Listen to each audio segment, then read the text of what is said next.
জাহান্নামে দিব। সাক্ষী হবে মুসিবতের দিন তিনজন। কয়জন? জোরে কোন? তিনটা সাক্ষীর কথা কয়ে নিতাম না, কইতাম না আপনার সামনে। আমার মনে রাখলে আশা করি আর গুনাহ করার মন চাইতো না। সাক্ষী হইব কয়জন? এক নাম্বার, আল-ইয়াওমা নাখতিমু আলা আফওয়াহিহিম ওয়া তুকাল্লিমুনা আইদিহিম ওয়া তাশহাদু আরজুলুহুম বিমা কানু ইয়াকসিবুন। ইয়া মুসলমান, আমার যুবক ভাইরা রে, এক নাম্বার সাক্ষী হবে তোমার দেহ, আমার দেহ, তোমার চক্ষু আমার চক্ষু, তোমার হাত পাও আমার হাত পাও, তোমার অঙ্গ প্রত্যঙ্গ আমার অঙ্গ প্রত্যঙ্গ। হাত ডাক দিয়া বলবে আল্লাহ, ওই হাত দিয়া লাঙ্গল দিয়া গুরু দিয়া অন্যর জমিন চাইনিজ কাটা দিয়া ক্ষেত বড় করছে, জমি বড় করছে। হাত বলবে আল্লাহ, ওই লোকটা হাত দিয়া মানুষকে আঘাত করেছে। হাত বলবে আল্লাহ, ওই হাত দিয়া ওজন কম দিয়েছে। হাত বলবে আল্লাহ, ওই হাত দিয়া মানুষকে আঘাত করেছে। হাত বলবে আল্লাহ, ওই হাত দিয়া বেগানা মহিলা হাত ধরেছে, বেগানা মহিলাকে স্পষ্ট করেছে। হাত যদিও তোমার আমার ভাই, কিন্তু আল্লাহর কাঠ গড়া দাঁড়ায়া ওই হাতে তোমার সমস্ত অপকর্ম গুনার কথা আল্লাহর সামনে খুলে বলবে। জোরে কোন সুবহানাল্লাহ। কি বুঝুন? আল্লাহর সামনে হাতে কথা বলবো, আপনার জবানটা বন্ধ, শেষ না। চোখে কথা বলবে, প্রভু মালিক, ওই নাফরমান চোখ দিয়া দরমন্ডল চক বাজার গিয়া 2.5 ঘন্টা ডিসলাইনে ছায়া ছবি সিডি দেখছে। আছে না দেহইয়া আগ করে বইয়া তাহে তেমন টাটা হইরা মরে গেছে গা। হ্যাঁ, মন আছে না নাই? চোখ বলবে আল্লাহ, এই চোখ দিয়া দেখছে। কান বলবে আল্লাহ, কান দিয়া আয়ব বাচ্চুর বেনসু গান শুনছে। নাক বলবে আল্লাহ, ওই নাক দিয়া গ্রান নিছে রে ভাই। সমস্ত অবৈধ কর্মকাণ্ড তোমার দেহ আল্লাহর কাছে বলে দিবে। এক নম্বর সাক্ষী হবে তোমার দেহ। আওয়াজ দিয়ে কথা বলতে হবে। কঠিন মুসিবতের দিন, যেদিন তোমার আমার, ও মা বোনেরা গো, আপনাদের আমাদের অর্ধ হাত উপরে সূর্য হবে, সমস্ত মানুষ উলঙ্গ হয়ে দাঁড়াবে। ও ভাই, অর্ধ হাত উপরে সূর্য হবে রে, মাথার মগজটা বক বক করে নিচ দিকে পড়তে আরম্ভ করে দিবে। ও মা বোনেরা, মা গো, বেপরদে চলো গো মা, পরকিয়া করো গো মা, মনে যা চাই তা করো গো মা। কিন্তু তুমি জানো না গো মা, একদিন তোমার এই জীবনের জন্য আমার আল্লাহর কাঠ গড়া দাঁড়াইয়া জবাব দিতে হবে। জোরে বলেন ঠিক কিনা? দেওয়া লাগবো কি লাগতো না? কার কাছে দেওয়া লাগবো? আরে আসতে কোন কেড়ে মেয়ে, কার কাছে? আল্লাহর কাছে জবাব দিতে হবে রে ভাই। এবার আসুন, এক নম্বর সাক্ষী হবে আপনি আমার দেহ, আপনি আমার শরীর।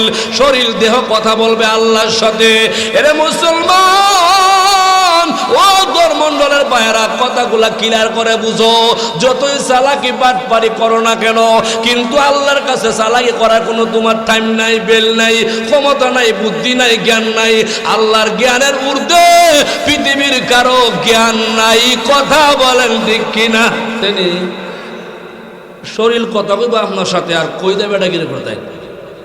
বেটাগিরি যে দেহ দিয়ে করতেন, দেহই আপনার বিপক্ষে কথা কইবে। এক নাম্বার সাক্ষী ভাইছে। কয় নাম্বার? এক নাম্বার সাক্ষীর নাম কি? আপনি আমার দেহ। জোরে কোন? এক নাম্বার সাক্ষীর নাম কি? আপনি আমার দেহ। জোরে কোন? এক নাম্বার সাক্ষীর নাম কি? দেহ। 2 নম্বর সাক্ষীর কথা আল্লাহ কোরআনে বলছেন। আল্লাহ বলেন, কি বলেন ভাই শুনুন। আল্লাহু আকবার। আমার ভাইয়েরা, কিরামান কাতিবিন ইয়ালামুনা মা তাফআলুন। এক নম্বর সাক্ষী হলো তোমার আমার দেহ। 2 নম্বর সাক্ষীর কথা আল্লাহ বলেন, কিরামান কাতিবিন ইয়ালামুনা মা তাফআলুন। 2 কাঁধে দুইজন ফেরেশতা আছে রে ভাই। মুনকার নেকির ফেরেশতা আছে না নাই? এই দুই কাঁধে দুইজন ফেরেশতা কিরামান কাতিবিন, দুই ফেরেশতা। ও বন্ধুরা, তোমার আমার সাথে 24টা ঘন্টা থাকে রে ভাই। ফেরেশতা হইব তোমার আমার 2 নম্বর সাক্ষী। এই ফেরেশতারে কোথাও রাখিয়া, আড়ালে রাখিয়া, দরজা বন্ধ করিয়া, ফেরেশতার ও গোচরে লুকাইয়া সাফাইয়া, বাটপারি সিদারি করিয়া কখনো গুনাহ করা সম্ভব হবে না। জুড়ে বলেন ঠিক কিনা? 2 নম্বর সাক্ষীর নাম কিতা? ফেরেশতা কইতা হ্যাঁ 2 খাতে পানির তলে ডুব দিলে মনে হয় ফেরেশতা নাই। জোরে হন এক ব্যাগ করে আমার হুজুর আমি ওই কিতা পানির ডুব দিলে ফেরেশতা কই যায়? আমি তুই খ মনে হয় গাছের ডালে গিয়া ভয়। আমি তোর মতন ব্যাকল মনে আল্লাহর জমিনে নাই। ফেরেশতার জন্য পানি লাগে না, আগুন লাগে না, কিচ্ছু লাগে না। যেখানে ইচ্ছা সেখানে যাইতে পারে। এরা আল্লাহর ক্ষমতা প্রদত্ত, এরা আল্লাহর ক্ষমতা পেয়েছে। জোরে কোন ঠিক কিনা? কদাল ফেরেশতা আছে আমরা 2 খাতে। এরা ক নম্বর সাক্ষী হইব? জোরে কোন মিয়া? 2 নম্বর 3 নম্বর সাক্ষীর কথা আপনারা সামনে কইয়ালায় আল্লাহ কয় ইয়াউমা ইযিন তুহাদ্দিতু আখবারাহা বিআন্না রাব্বাকা আওহালাহা। বন্ধুরা 2 নম্বর সাক্ষী হলো রে এই জমিনে তুমি বসা আছো, এটা দরমন্ডল পূর্ব গ্রামের জমিন, আশরাফালী দরমন্ডলের জমিন, কালো মানিকের জমিন রে ভাই। ওই জমিন মুসিবতের দিন কথা বলবে আর বলবে আল্লাহ। রাত্রে গভীরে ওই লোকটা একটা ডেহা পালতো, ডেহা মানে সার, ওই সার নিয়ে বন্ধে গিয়া অন্য মানুষের গম খেত খাওয়াইতো, খাসারি ডাল খাওয়াইতো, ফসল খাওয়াইতো। আমি ছিলাম জমিন গো আল্লাহ, তুমি তার বিচার করো। বাইরে ফাঁকি দেওয়ার টাইম নাই। কথা বলেন ঠিক কিনা? টাইম আছে নি? এখানে অনেক লম্বা আলোচনা আমাদের সামনে আনছিলাম। মুসা আলাইহিস সালাম একটা ঘটনা সামনে যাইতাম নি লইয়া কষ্ট আপনারা। আল্লাহর পয়গম্বর মুসা আলাইহিস সালাম আল্লাহকে বলছিল ও আমার মালিক, আপনি কি ঘুমান না, আপনি কি খান না, রেস্টে যান না? আপনারা আওয়াজ দিয়ে বলুন। আল্লাহ পাক বলে পয়গম্বর মুসা আগামীকালকে 2টা গ্লাস পানি নিয়ে তুমি তুর পাহাড়ে দাঁড়াইবা।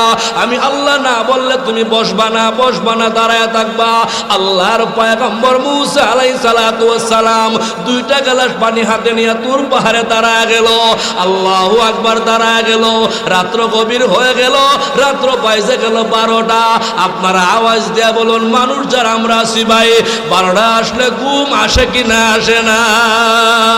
আল্লাহ ডাকদা বলে ঘুম রে দৌড়ে যাস না কেল লাগি। আমার পয়গম্বর মুসারে গিয়া ঘুমে ধরো আল্লাহর খেলা যায় না বুঝা, আল্লাহর কেরেশমা যায় না বুঝা, আল্লাহর লীলা খেলা যায় না বুঝারে চালাক্কার দল। যত চালাকি করো না কেন আল্লাহ যা ইচ্ছা তাই করতে পারে। কথা বলেন ঠিক কিনা? আবু জেহেল একটা চালাই করছিল, কইতাম নি? এটা হাদিসের ঘটনা, যেটা আয়া পড়ছে মনে কইলাই। আবু জেহেল একটা গর্ত খনন করছে, গর্ত পরীক্ষা গর্ত খনন করিয়া উপরে দিয়া সাড়াই মাড়াই দিয়া একটু দূরে গিয়া জংলা জুফির ভিতরে বসা। দেহিরে মুহাম্মদ এই রাস্তা দিয়ে যাবে আর গর্তের ভিতরে পড়ে যাবে, এরে আমি মাটি চাপা দিয়া শেষ করে দিব। রাখে আল্লাহ মারে কে? ইজ্জতের মালিককে আওয়াজ দিয়া বলো। আবু জেহেলের প্ল্যান প্রোগ্রাম মতলব খারাপ না বলা? আল্লাহ দেহে কিনা দেহে না, জানে কিনা জানে না, বুঝে কিনা বুঝে না। যেটা তুমি বুঝো না এটা আমার আল্লাহ প্ল্যান করছে। মুহাম্মদ রাজকা জনমে শিক্ষা দিয়া মাটি চাপা দিয়ে একবারে শেষ করে তুমি। হ্যাঁ দিনের দাওয়াত দেয়, কালিমার দাওয়াত দেয়, ইসলামের দাওয়াত দেয়, নতুন ধর্ম প্রচার করে। আজকেই তার জীবনের শেষ দিন। কই নাউজুবিল্লাহ। আবু জাহাল গর্ত খনন করে আমার রাসূলকে গর্তর ভিতরে ফেলে দেওয়ার জন্য অনেক দূরে গিয়া জুফি জংলার ভিতরে আড়ালে বসে গেল। দেখি মুহাম্মদ আসবে জুফি জংলার ভিতরে, তাইকে আমি দেখব। যখন গর্তের ভিতরে পড়বে মাটি চাপা দিয়া মুহাম্মদকে শেষ করে দিব।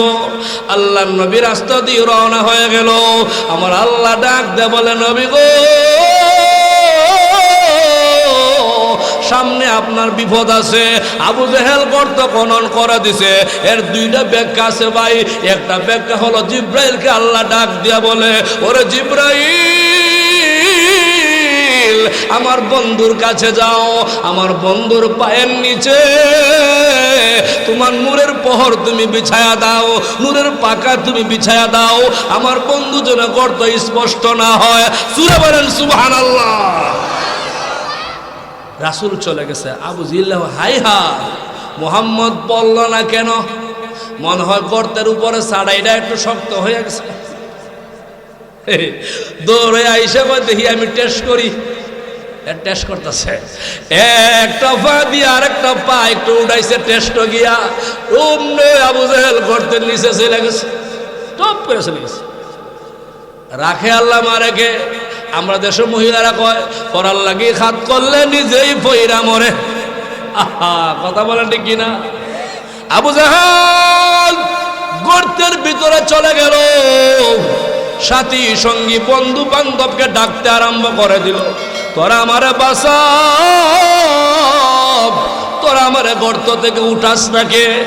আবু জেহেলকে উঠানোর জন্য আনলো রশি, যত আনে রশি তত আবু জেহেল নিচে যায়। রশি লম্বা আনে, আবু জেহেল আরো যায়, আরো যায়, আরো যায়। অবশেষে আবু জেহেল বুঝতে পারলো মুহাম্মদ ছাড়া কোনো কাম হবে না। চিল্লায়ে বলুন সুবহানাল্লাহ। আমার আল্লাহ বলেন, ওয়ারাফানা লাকা যিকরাক, ও নবীজি আপনার তবকা ইজ্জত আমি আল্লাহ বাড়ায়া দিছি।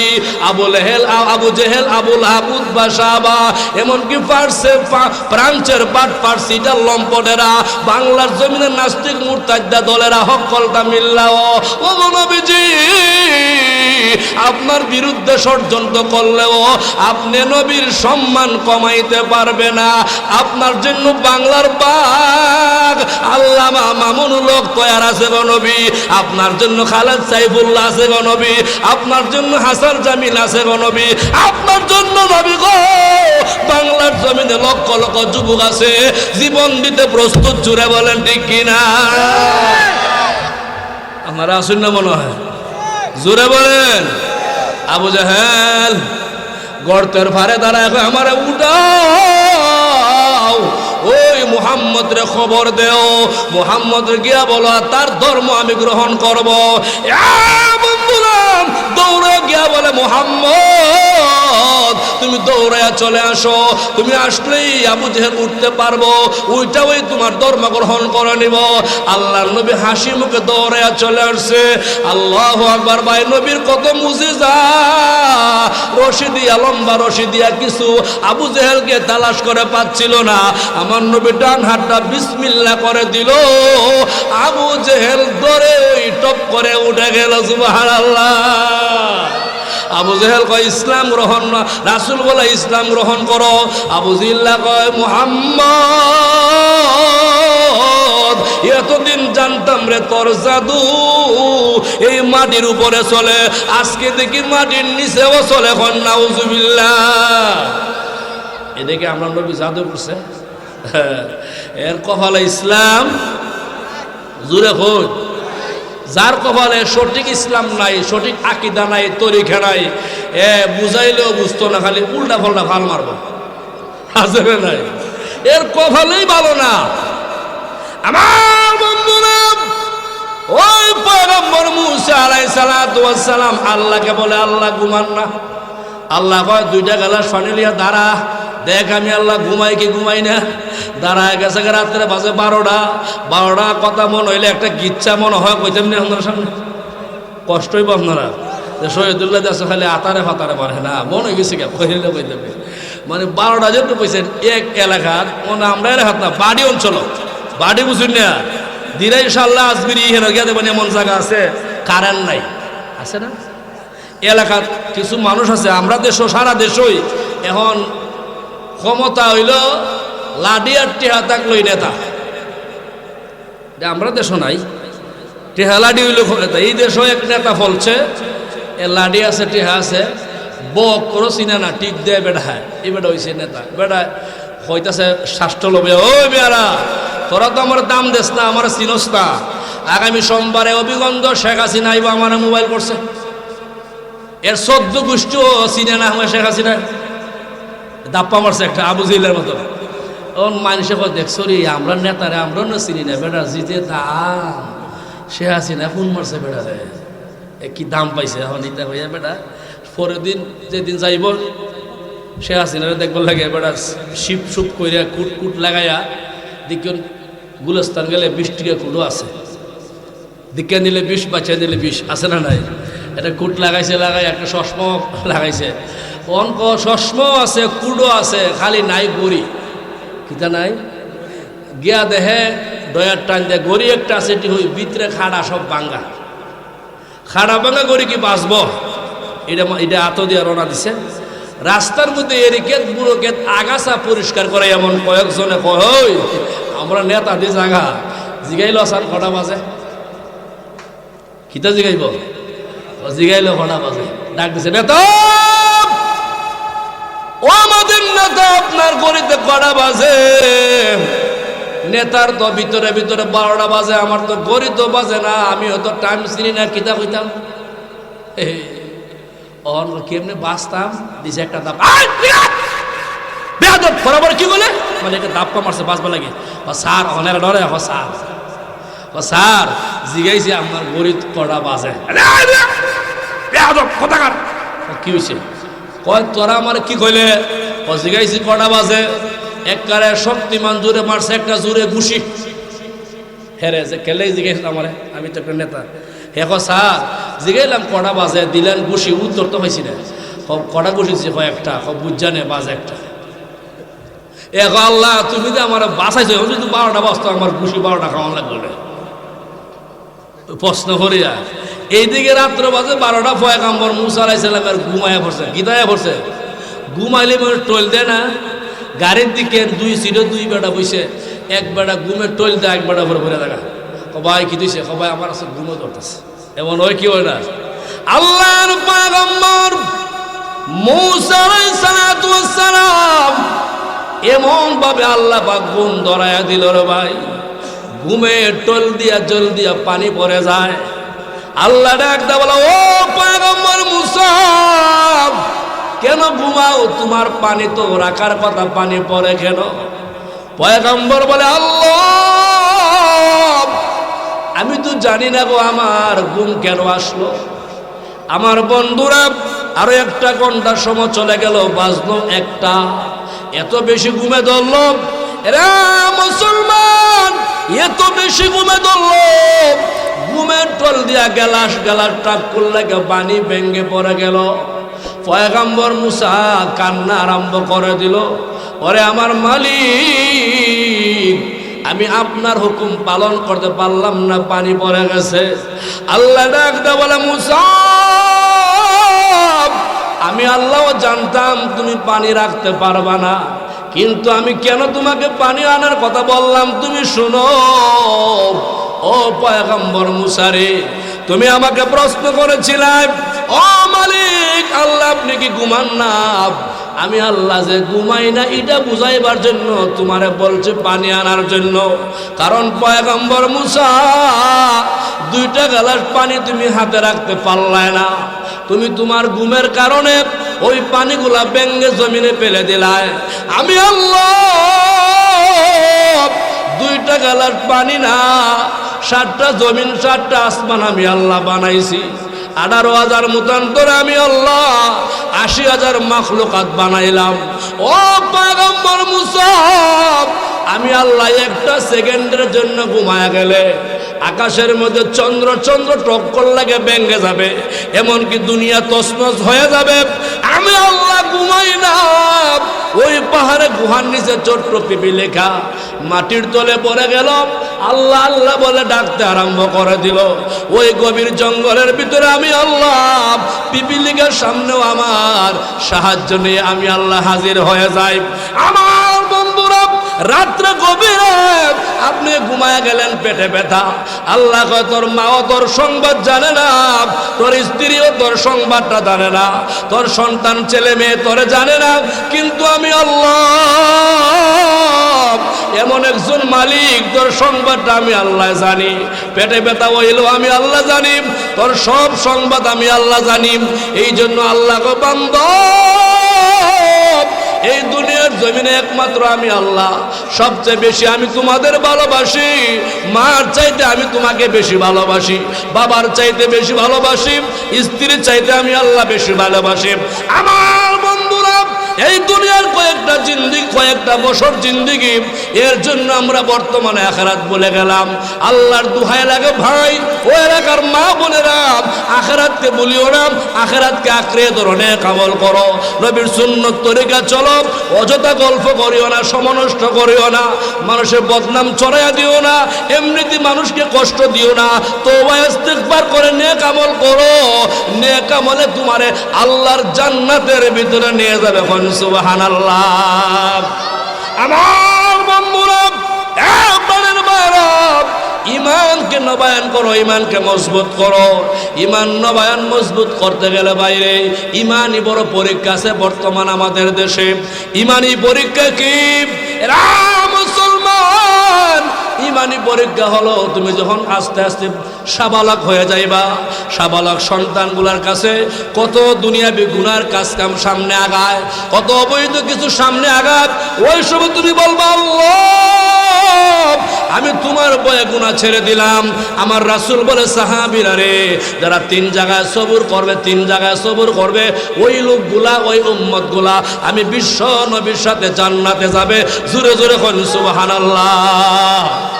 কয় জায়গা সবুর করতে হবে? কয় জায়গা? আরো জোরে বলেন কয় জায়গা? মুসলমান, নবীজি বলেন 3 জায়গায় সবুর করলে তোমাদের নাম হবে সবুরকারী, আর সমস্ত সবুরকারী আমি নবীর সাথে জান্নাতে প্রবেশ করবে। 1 নাম্বার সবুর হলো, একটা শিরোনাম শুধু বলি, সমকম বিস্তারিত আলোচনা করা যাবে না। 1 নাম্বার সবুর হলো, আমার নবীজি বলেন সাহাবীরা রে, 1 নাম্বার সবুর হলো ইবাদত করার সময় সবুর করো। আমার বন্ধুরা, ইবাদত কি আমরা আগে বুঝি। এই পূর্বগ্রাম তাফসীর মাহফিল আমরা শুনতেছি, আলোচনা করতেছি, অনেকের ভালো লাগে, অনেকের ভালো লাগে না, অনেকের মজা লাগে, অনেকের মজা লাগে না, অনেকের কাছে তিতা লাগে, অনেকের কাছে মজা লাগে। আল্লাহ ডাক দাও বলে, ও দুনিয়ার মানুষ শোনো, নেক আমল করার সময় তিতা লাগলেও সবর করে বসে থাকো, ধৈর্য ধরে বসে থাকো।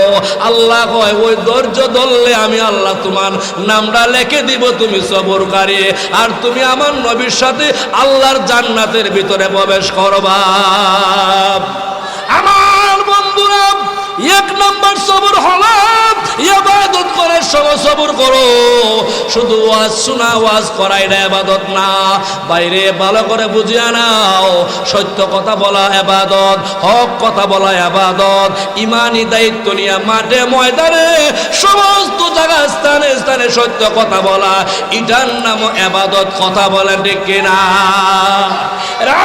মুসলমান, আমার বন্ধুরা শুনিয়ে রাখো, হক্কানি আলেম ওলামা সত্য কথা বলতে যায়া পাশের কাজটা জ্বলতে বাধ্য হয়, জীবন দিতে বাধ্য হয়, জেলও যাইতে বাধ্য হয়, তারপরেও সত্য কথা ছাড়ে না। এর জ্বলন্ত প্রমাণ বাংলার সিংহ পুরুষ আমাদের মামুনুল হক সাহেব। কথা বলেন ঠিক কিনা? আমার বন্ধুরা, মুসলমান, সত্য কথা বললে তোমার জিয়াল ফাঁসি হবে, লোকে তোমাকে ভালো পাবে না, ভালোবাসবে না, এতে আমার কিছু আসে যায় না। আল্লাহ যদি আমার ভালো পায়, চরমুনার হুজুর একটা কথা হলো, দুনিয়ার সমস্ত মানুষ আমাকে যদিও খারাপ মনে করে, গালমন্দ করে, কোনো অসুবিধা নাই, আমার আল্লাহ যদি আমারে ভালোবাসে, আমার জীবনটা কামিয়াব। কথা বলেন ঠিক কিনা? আমরা কার ভালোবাসা চাই? আরো জোরে বলেন কোন? এক নাম্বার সবুর হলো ইবাদত করার সময় সবুর করো। ইবাদত কি এই আলোচনা করলে লম্বা একটা আলোচনা, সংক্ষিপ্ত একটা ঘটনা আমি আপনাদের সামনে উপস্থাপন করতে চাই। আমার বন্ধুরা শুনে রাখুন, জুনায়েদ বাগদাদী রহমাতুল্লাহি আলাইহি উনি ছিলেন জবরদস্ত বড় একজন আলেম এবং বড় একজন হাস্তি এবং বড় আকার একজন হক্কানি পীর ছিলেন, আল্লাহর গোলাম জুনায়েদ বাগদাদী রহমাতুল্লাহি আলাইহি। উনার যুগে উনার সমকালীন এক মহিলা আবেদা সালেহা আল্লাহওয়ালা নেককার মহিলা জুনায়েদ বাগদাদীকে প্রশ্ন করছিল। কি প্রশ্ন করছিল? জুনায়েদ মাঠে গেলেন সফর করার জন্য, এক ময়দানে গেলেন সফর করার জন্য। এই ঘটনাটা মাওলানা মফিজুল ইসলাম যে গল্পের হৃদয় গলের সিরিজ খন্ডে খন্ডে কিতাব লিখেছে, 17 নম্বর খন্ডে উনি লিখেছেন জুনায়েদ বাগদাদী মাঠে গেলেন। কোথায় গেছেন? এক মহিলা সামনে গিয়ে দাঁড়াইছে, হুজুর আপনার কাছে আমার একটা প্রশ্ন। ও কি? আপনার মুখে লম্বা দাড়ি, আমার একটা ছাগল নিয়ে আছে, এটার মুখে লম্বা দাড়ি। শুনতে কথাটা বিশ্রী, কিন্তু কথার ভিতরে একটা হাকিকত আছে ভাই। হুজুর আপনার মুখে লম্বা দাড়ি, আমার ছাগলনির মুখে লম্বা দাড়ি। আমার প্রশ্ন হলো, আপনার দাড়ির সম্মান আল্লাহর কাছে বেশি না আমার ছাগলের দাড়ির সম্মান আল্লাহর কাছে বেশি? আল্লাহর ওলি জুনায়েদ বাগদাদী ডাক দিয়ে বলে, মাগো তোমার প্রশ্নের জবাব আমি এই মুহূর্তে তোমাকে দিব না। কবে দিবা? ও মা, আমার মন বলে আমি বেশি দিন দুনিয়ার জমিনে থাকবো না। আমার মরণের পরে 4 জন মানুষ আমাকে কাঁধে করে বড়ই পাতা গরম পানি দিয়ে গোসল করায়া ওই যে কবরস্থানে আমাকে নিয়ে যাবে, রওনা হবে। ওই সময় তুমি আমার সামনে দাঁড়ায়া যাইবা। মাগো আমার লাশের দিকে তুমি তাকাইয়া ওই প্রশ্ন তুমি আমাকে আর একবার শোনায়া দিবা। আমার আল্লাহ ওই লাশের ভিতর থেকে মাগো তোমার প্রশ্নের জবাব আল্লাহ তোমারে শোনায়া দিব। আমার বন্ধুরা, আল্লাহ জুনায়েদ বাগদাদী কিছুদিন পরে ইন্তেকাল হয়ে গেল। মানুষ কান্নাকাটি আরম্ভ করে দিল। বড়ই পাতা গরম জল দিয়ে গোসল করায়া, মার্কিন সাদা কাপড় পরায়া আল্লাহর ওলি মসজিদের পালঙ্গে উঠায়া রওনা হলো কবরস্থানের দিকে। মহিলা মাথার কাপড়ের একটু আঁচল দিয়া চোখের পানি মুছে আর মুখটা ডাকিয়া বাড়ির পাশে একটু নীরবতা স্থানে দাঁড়ায়া কাঁদতেছে। কবে জানি আল্লাহর ওলিকে নিয়ে কবরের দিকে যাবে, আমি উনাকে বলবো। বন্ধুরা, কিছুক্ষণ পরে তাকায়া দেখে আল্লাহর ওলির লাশ নিয়ে কয়েকজন রওনা হয়ে গেছে। এবার মহিলা ডাক দে বলে, আল্লাহর ওলি ও জুনায়েদ বাগদাদী, আমার জানায়া দাও তোমার মুখের দাড়ি সম্মানী না আমার ছাগলের দাড়ি সম্মানী? লাশের ভিতর থেকে মহিলা শুনতে পায় কে যেন মধুর কণ্ঠে ডাক দিয়া বলে, মহিলা গো তোমার প্রশ্নের জবাব আমি ওই সময় কেন দেই না, আগে তুমি জানিয়া যাও। আমিও জানতাম না গো মহিলা, ইমান লয়া কবর যাইতে পারবো কিনা, ইমান লয়া কবর যাইতে পারবো কিনা। আমি যদি ইমান ছাড়া কবর যাইতাম, আমার চাইতে তোমার ছাগলের দাড়ি আল্লাহর কাছে সম্মানী হয়ে যাইত। ও মহিলা, এবার তুমি শুনিয়া রাখো, আমি ইমান লয়া কবর যাইতেছি। আমি কেন গো এই দুনিয়ার যে কোনো একজন ইমানওয়ালার একটা দাড়ি এক পাল্লা উঠায়া দাও, 7 আসমান 7 জমিন আরেক পাল্লা উঠায়া দাও। আল্লাহর কসম গো মহিলা, ইমানদারের একটা দাড়ির ওজন আল্লাহর কাছে লক্ষ কোটি কোটি গুণে বেশি হয়ে যাবে। ইমানের দাম আছে না নাই? আরো জোরে বলেন, আরো জোরে বলেন। আমার রাসূল বলে সাহাবীরা তিনটা জায়গা তোমরা সবর করো। এক নাম্বার ইবাদত করার সময়, ইবাদত করতে গেলে ঈমান লাগবে কিনা লাগবে না? জোরে বলেন লাগবে কিনা লাগবে না? সহিহ আকীদা সহিহ ঈমান ছাড়া ইবাদত আল্লাহর দরবারে কবুল হবে না। বন্ধুরা, একদল মুসলমান আমাদের সমাজে আছে রে ভাই, কোনটা বালা কোনটা খারাপ বুঝে না, মনে যেমনে চায় এমনি চলে, মনে যেমনে চায় এমনি চলে, সব দিকে লাভ মারে ফাল মারে। না না না, বুঝে শুনে সামনে আগাইতে হবে রে ভাই। সঠিক কোনটা বুঝতে হবে, ঈমানকে মজবুত করতে হবে, ঈমানকে নবায়ন করতে হবে, সত্য কথা বলতে হবে, হক কথা বলতে হবে, লালকে লাল বলতে হবে, কালোকে কালো বলতে হবে, সাদাকে সাদা বলতে হবে। সত্য কথা বলে ঈমানকে সামনে নিয়ে আগাও। আমার রাসূল বলে ওই লোকটা আমি নবীর সাথে জান্নাতে যাবে। জোরে জোরে বলুন সুবহানাল্লাহ। আমরা জান্নাত চাই কি চাই না? আরো জোরে চাই কি চাই না? এক নাম্বার রাসূল বলেন সবর করো। হক কথা বললে আব্বা কইব তোমারে আমার ছেলে নষ্ট হয়ে গেছে রে, শেষ, ছেলেটা বেঈমান হয়ে গেছে। বাস্তব জ্বলন্ত ইতিহাস প্রমাণ হলো, আমার নবী যখন দ্বীনের দাওয়াত দেওয়া শুরু করলো, কালিমার দাওয়াত দিতে আরম্ভ করে দিল, নবীর আপন চাচি উম্মে জামেল, আপন চাচা আবু লাহাব নবীর বিরুদ্ধে মানুষের বাড়ি গিয়া গিয়া বদনাম করে। নাউজুবিল্লাহ। উম্মে জামেল আমার নবীর আপন চাচি, পান মুখে নিয়ে হাতে চুন লাগায়া মানুষের বাড়ি বাড়ি গিয়া বলে, ওই এলাকার মানুষ তোমরা বলো আমি এমনিতে বলি, দেহ আমি তোমার বাড়ি পান খাবো না, চুন খাবো না, আমি সত্য কথা বলার জন্য তোমার বাড়ি আসছি, কি কথা বলো? ও এলাকার মানুষ শোনো, ওই যে আমার ভাতিজা আব্দুল্লাহর ছেলে মুহাম্মদ পাগল হয়ে গেছে, হে পাগল হয়ে গেছে। আবু লাহাব বলে মুহাম্মদ পাগল হয়ে গেছে। আমার বন্ধুরা সমস্ত নেতা কর্মীরা আবু জেহেলের সবাই মুহাম্মদকে পাগল বলে সম্বোধন করতে আরম্ভ করে দিল। এলাকার সমস্ত মানুষ বলে, বড় বড় নেতারা আপন চাচি আপন চাচা ওই মুহাম্মদ তাকে পাগল বলতে আরম্ভ করে দিল। পাগল হলে একটা বড় একটা পাগল, চলো আমরা পাগল দেখতে যাই, চলো রে আমরা দলে দলে পাগল দেখতে যাই। আমার বন্ধুরা, হুজুরের পরবর্তী ওয়াজ আসিতেছে আমাদের ইউটিউব চ্যানেলে, তাই সাবস্ক্রাইব করে সাথেই থাকুন।